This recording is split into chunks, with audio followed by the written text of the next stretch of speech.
Following the passing of Mr. Cook, there was an overwhelming response from graduates around the world who wanted to share in their memories and show the appreciation from a man who had made such an impact on their lives, both personally and professionally. A crowdfunding page was set up to raise funds to commemorate Mr. Cook, and this raised approximately $11,000 in a number of days. Graduates were asked by a brief survey whether they thought the memorial should be an artistic one or a scholarship. The results were very close, with an artistic memorial gathering the most votes. The portrait we're unveiling tonight will hang in the foyer of the Lura campus, where Mr. Cook can continue to keep an eye and terrorise the students. It was painted by Richard Roseberry, who after many years in the hospitality and tourism industry is now pursuing his love of art. I tried very hard to get the feeling of Val, the Val I remember. He was a unique man and obviously well loved by all of you.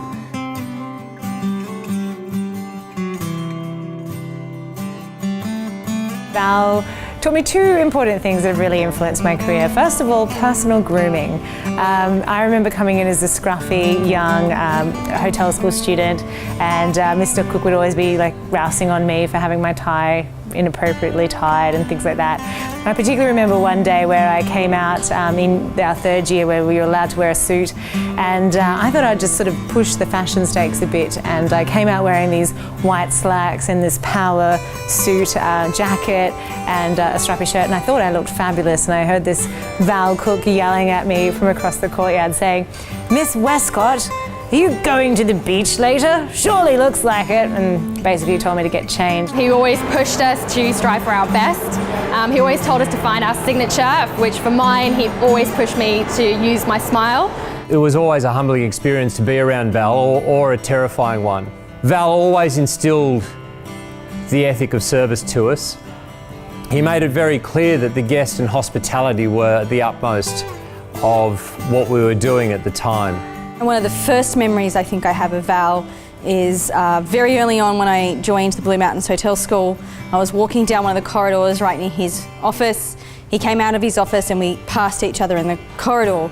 And as we passed and our backs were to one another, I heard this bellowing voice of "Ms. Prosetti," and I turned to understand what the issue was, and he explained to me that if I ever wanted to have a career in hospitality, I needed to learn to look people in the eye, smile, and say good morning or good afternoon, otherwise I was never going to be a success. He just had this beautiful, simplistic view of the world about people always giving the best possible service to others, being able to help each other through the journey. But the other thing that Val Cook taught me was to just really give everything a go and not be limited by your visions of what your career should be, and just really dispelling that self-doubt.